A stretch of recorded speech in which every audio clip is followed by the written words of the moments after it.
Good afternoon, everyone. Just a few things here at the top, and then I am happy to take your questions. So tomorrow, Secretary Austin will welcome Japanese Defense Minister Kiara on his first overseas trip and his first visit to the Pentagon as minister. The Secretary looks forward to a strong relationship with Minister Kiara and working together to advance one of our strongest alliances. We'll have more information to share tomorrow. And then, switching topics, as I'm sure many folks in the room here are focused on, as you know, over the weekend, Congress was able to avert a shutdown of the government. However, we once again find ourselves in a continuing period of uncertainty. Defense of our nation requires certainty and resolve. This also means a commitment to strengthening our own national security by ensuring that Ukraine has what it needs to defend its freedom and protect their people from Putin's brutal invasion. We have enough funding authorities to meet Ukraine's battlefield needs for just a little bit longer, but we need Congress to act to ensure there is no disruption in our support, especially as the department seeks to replenish our stocks. As Secretary Austin said on Saturday, we urge Congress to live up to America's commitment to provide urgently needed assistance to the people of Ukraine as they fight to defend their own country against forces of tyranny. America must live up to its world and continue to lead. We have seen bipartisan support for Ukraine in Congress, and we urge members of Congress to keep their commitment to the people of Ukraine and secure the passage of support needed to help Ukraine at this critical moment. And with that, I'd be happy to take your questions. I'll start with Lita. Thanks, Sabrina. Just on that issue of weapons replacement and refurbishment, in his letter the other day, the comptroller talked about the pressure on replenishing stocks and said there was about 1.6 billion, I guess, left. How long will that 1.6 billion last? And can you give us a sense of what are the weapon systems that are under most strain right now? Where are you seeing the biggest demand that you may not be able to continue to send to Ukraine now? So good question. In terms of how long the 1.6 billion will last, that's a determination that will be made by the comptroller, and I don't know that I'd be able to put a time frame on it. It's really how that funding is used to replenish our stocks, and of course, when we're available to enter into contracts to refill our stocks. So I can't really put a timeline on how long that 1.6 billion will stretch out for. In terms of what we would be able, or which systems or capabilities are we working to refill? That depends on, again, what we continue to send Ukraine, whether it's air defenses, more artillery. We know that we are working to refill artillery in our stocks, but it really depends on what Ukraine requests. And again, we know that their priorities are air defense and artillery and also mine clearing equipment. So that's what our focus is on. So that, of course, is what we're inevitably going to be refilling as well. But you have to remember, in the beginning of the war, we were also sending javelins, stingers, other things like that. So those also are being replenished, but we've done so over time. But the Secretary made the point the other day that air defense was the key that the U.S. wanted to continue to send. Is there pressure on that? Is that a point where the U.S. is having strains replenishing U.S. stocks at this point? And can you at least narrow it down? Is it weeks? Is it months? Is it 2025? I mean, give us a sense. I wouldn't say there's a strain. I mean, we know that, and we've been very public here from the podium saying that we're not going to drop below certain levels. So not necessarily a strain, but we do know that replenishing our stocks is a priority for this department as we continue to send and flow aid to Ukraine. I really wish I could give you more of a time frame on that. It's really hard to say. A lot of it depends on when Congress gives us the funding support we need, that we can continue to use that 1.6 billion. So I can't give you a certain timeline or like even forecast weeks or months on how long it will take to use that money. Yeah, Liz. On the Defense Department official who was arrested last week, it's suspected he was in a dogfighting ring. What level security clearance did Frederick Moorfield have? I'm not sure what type of security clearance level he had. That's not something we would give out, as that's something that is individual to, what access that person has. We wouldn't really detail what types of security clearance levels, but we are aware of the criminal complaint, and of course, would refer you to the Department of Justice, as this is an ongoing matter. But he did have a security clearance. How was that able to happen? He was investigated by local police 5 years ago when dead dogs were found in a bag in his property. How was that able to happen? Yeah, I don't know the level of clearance that he had. I'm not going to go into more specifics on it. It's an ongoing case. I think these are some things that, of course, will come out in the investigation. I think you raised an excellent point on, why or were behaviors caught when it should have been. That's something that will be revealed, of course, as the Department of Justice leads this investigation. So I'm not going to comment any further. Oren? A follow-up on Lita's question. She asked Sure. about Ukraine replenishment. I'm curious about the flip side of that. You said you have enough funding to meet Ukraine's battlefield needs just a little bit longer. Mm-hmm. What does that mean, and when do we start to see the lack of additional Ukraine funding play out as a detriment to Ukraine on the battlefield? So as you know, we are constantly in contact with the Ukrainians on their battlefield needs. As you've seen from the 47 other packages that we have rolled out over the course of the last year and a half, each package ranges in dollar value. Each package also varies in the capabilities and systems and weapons that we're giving. So it's hard to say how long that additional recalculated PDA authority will go, because it will depend on the package. So again, you've seen some packages that are just over $200 million. You've seen packages that are close to $1 billion. If we have 5 packages that continue to roll out, that's going to be gone pretty quick. So again, I'm hesitant to put on a timeline. We do feel that we have the funding authorities to meet Ukraine's urgent needs right now, but it's not going to be able to sustain us in the long term. We do need Congress to pass a funding bill. Yeah. Dan, and I'll come to you, Laura. Thanks for your time. Wanted to address a point that I think has remained in conflict in the political crisis over the weekend. I think underscored it again. Which is that President Biden and the Biden administration has said over and over again that the United States will be there for Ukraine as long as it takes. Mm-hmm. That's usually the phrase we hear. But there are all these other reasons that can be put in jeopardy, including other elections and even political disputes on the Hill over whether or not the fund is.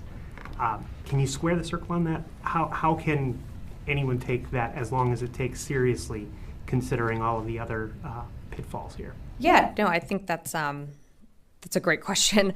I think what's important to remember is you've seen bipartisan support for Ukraine on both sides of the aisle. I mean, most recently we had a Republican and Democratic delegation that went to visit Kyiv, that met with leadership there, that saw our weapons and systems that are going in that Ukraine's using. So I think it's important to remember that even though there is consternation on the Hill, you still have Republican support in the House, and you still have Republican support in the Senate, and of course Democratic support. And it's a good reminder also that it is just a small minority of folks in the House that are expressing their opposition. So we do feel confident that we will have bipartisan support to continue to support Ukraine for as long as it takes. And I think it's important, and I think many members on the Hill understand this, supporting Ukraine is in our national interest as well. We can't allow Russia to win. We can't allow Russia to expand its war outside of the lines of Ukraine. And that's why you're seeing the power of the United States to convene over 50 nations with the Ukraine Defense Contact Group that the Secretary leads almost every month. That's why you're seeing aid packages continuing to flow. So I do feel confident that we will have the funding that we need as Congress works through this point of turmoil on the Hill. If I could follow up on the Moorfield case as well, Sure. that dogfighting case. Yeah. The phrasing of the Pentagon statement yesterday left it a little ambiguous. Is he considered still a Defense Department employee? Is he on terminal leave? Is he a former employee? Where does he actually fall at this point? I can confirm that he's no longer in the workplace. I just can't comment any further on this matter as it's an ongoing investigation, so I'd have to refer you to DOJ for more information. Laura, did you have a question? Yes. Yeah. A couple questions. Just on the aid to Ukraine, you said you have enough funding authority to keep the battlefield needs flowing for a little bit longer. Is DoD taking any measures to make that aid, that authority last longer? Is there anything that's going to be delayed to make it last longer? What steps are you taking? So at the moment, I would say no. We're still putting together packages. You're going to see our regular cadence continue, which is usually weekly or every other week, give or take. Unfortunately, even though we are having conversations on the Hill and with the interagency on how we secure more funding for Ukraine, the war is still ongoing, and so the requirements and the needs that Ukraine hasn't changed, and so you're going to continue to see packages. Right now, we're not adjusting anything to maybe have it like dribble out any longer. We're going to continue to flow aid as we can. And is there going to be ATACMS in this upcoming tranche of aid? I don't have any announcement on ATACMS today. Thanks. I'm going to go to the phones and then I'll come back in the room. Jeff Shogel, Task and Purpose. Thank you very much. Is the U.S. military going to send any more forces to Kosovo in light of current tensions there?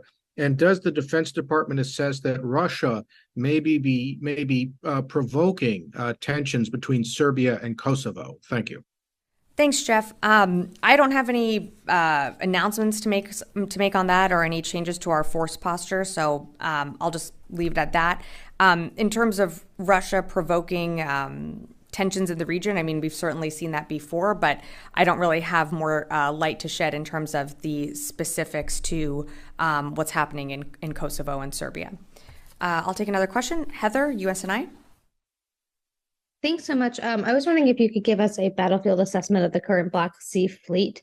I noted that Russia had experienced multiple attacks from the Ukrainians, and I was just wondering if there's an idea of how many ships they still have and where they might be keeping their ships. Yeah, thanks, Heather.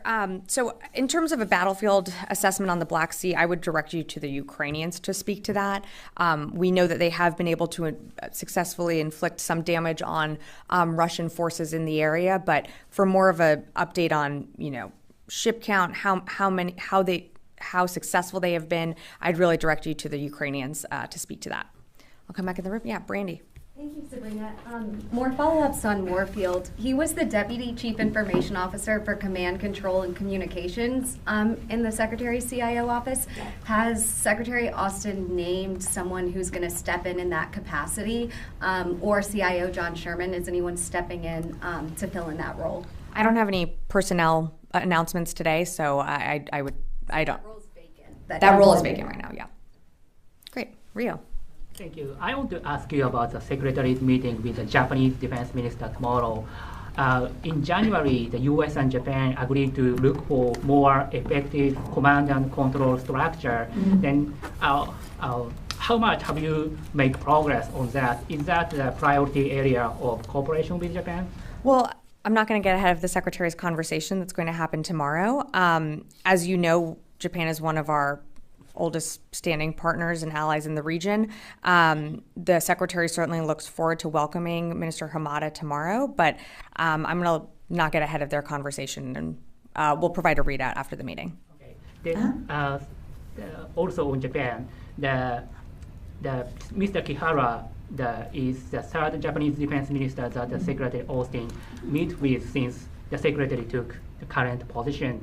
I wonder how difficult such Japan's frequent replacement of the Japanese defense minister make for the Secretary to develop trust or personal relationship with the Japanese defense leadership? Well, we already have a very good and deep relationship with Japan on different levels, from not just the Secretary's level, but across the department. I'll really let Japan speak to their changes in leadership, but the Secretary did have a strong rapport with Minister Chiara when they last spoke, and he looks forward to welcoming Minister Chiara tomorrow. But I think it's important that, this is one of our deep alliances that we have, and I'll just leave it at that. Yeah. I have a question on $5.4 billion that's left in PD for Ukraine. So is Pentagon ready to go beyond $1.6 billion mark, given that that's the amount that is left to replenish the American stocks? I'm sorry. Can you repeat the first part of your question? So like $5 5.4 billion Yeah. that's left in PDA. Is Yeah. Pentagon ready to go beyond 1.6 billion mark, given that that's the amount that is left to replenish its own stocks? That's what we're requesting. We are requesting more Ukraine funding so we can replenish our own stocks. The 1.6 billion is specifically for that replenishment. And as you noted, the 1.6 billion is far below, is much lower than what we have in PDA authority left. So that is something that we are urging Congress to look at, of course, because we do need to replenish our stocks as we continue to flow aid to Ukraine. Great. Dave, yeah. So would you just state for the record exactly how much money is left in the PDA account?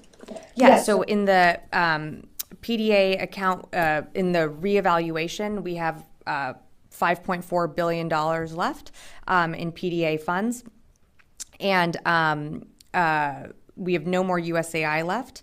And then we have the $1.6 billion that we will use to replenish our stocks. Great. Yes. Thank you, Sabrina. Regarding to Niger, there are like 29 Niger soldiers were killed in attack by armed insurgents near the country's border with Mali. So do you have concern about the security and stability for this country? And is there any change with your troops posture there? And are you planning to maybe rerun your operations against these groups? So I've seen the reports on what happened, I think it was yesterday or overnight. In terms of our force posture, of course, no U.S. soldiers or troops were involved in that. Our focus is, again, continuing to move our personnel and assets from Airbase 101 to 201, which is mostly complete. We're focused on our force posture. So I think or force protection, I should say. I think you mentioned operations. We're not conducting any CT operations in Niger. We're just focused on consolidating from 101 to 201 at this point. Yeah, of course. Did I see a question? I'm going to come back to you. Mike, sorry. I'll come back. Go ahead. Regarding Ariane Tabatabai, last week Secretary Meyer testified up on the Hill that there is an internal investigation, or some sort of internal investigation going on here in the building to determine whether all laws and policies were followed when she was granted her TSSCI clearance. My question is, what's her status now, and have you suspended her clearance, and if not, why not? No, we haven't. We believe that she was went through the vetting process. I think there were many questions about that on the Hill. And in the testimony that you referenced, I don't have any more to provide on that. Great. Did I see? Yeah, right over here. Do you have any indication that arms deal between North Korea and Russia took place after their summit? We know that they've been in communication. We would not be surprised if there was a transfer of artillery from North Korea to Russia. We saw the heads of both countries meet and surely discuss that. We know Russia's going through and expending through its artillery pretty quickly. So it wouldn't be a surprise. I don't have anything to read out or confirm if an actual transfer has taken place. But of course, it would not surprise us if that does in fact happen. Sure. So how about the Travis King, who returned from North Korea? Yeah. So how is he, and then what is his next step for him to go through? Like he went to the military corps. What is his next step? So next step is he's still going through the reintegration process. As I mentioned, I want to say last week, there's not really a timeline on that process. That takes time for any individual, and it's, it can be as long or as short as a person needs. He's been reunited with his family. I think I read out that he was in good spirits when he landed in the United States. But this is an ongoing process. And so for any follow-up on what happens to him, his status, I would refer you to the Army for further questions on that. Yeah, and then I'll come to Warren. A follow-up on Moorfield, just to be extra clear. Mm-hmm. You mentioned he's no longer in the workplace, to use your words. Does that mean still employed but not showing up to work, or does that mean not employed anymore and not in the workforce? He is no longer in the workplace, but in terms of his actual status or anything like that, because this is an ongoing investigation, I would just refer you to DOJ. I just don't have any more details to provide at this time. Okay, but just so not showing up to work, just to be clear? He is no longer working in this building. Oren, last question to you. Okay, I'll come to you and then, Oren, you first, and then I'll come to you. Quick follow-up on Ukraine. Has Secretary Austin engaged with the Hill since the shutdown was averted to ensure bipartisan support and get any update on when that would happen? Well, the Secretary was actively engaging with the Hill since last Friday and throughout the weekend, engaging with folks to encourage not only funding for Ukraine, but to keep the government open. I don't have any more specifics to add, but I will say that our legislative team here, along with other senior leaders in the building, constantly engage with the Hill on a frequent basis on behalf of the Secretary. So I think our DoD presence is certainly felt on the Hill. Yeah, last question. Thank you. You saw the Turkish strikes against the PKK in northern Iraq over the weekend. Has the Secretary spoken to his Turkish or Iraqi counterparts? Does Turkey's renewed focus on the PKK in any way make the US support for the SDF untenable in the longer term? So I don't have any calls to read out in terms of what you asked about the Secretary.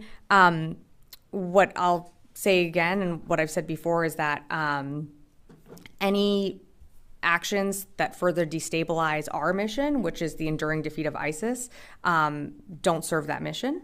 And so the United States is, of course, focused on that mission. We continue to do so. You saw CENTCOM over the weekend send out a few statements that announced some of their progress that they're making in the Defeat ISIS mission, but I just don't have anything else to provide in terms of calls. That's it. Thanks all. I'll leave it at that.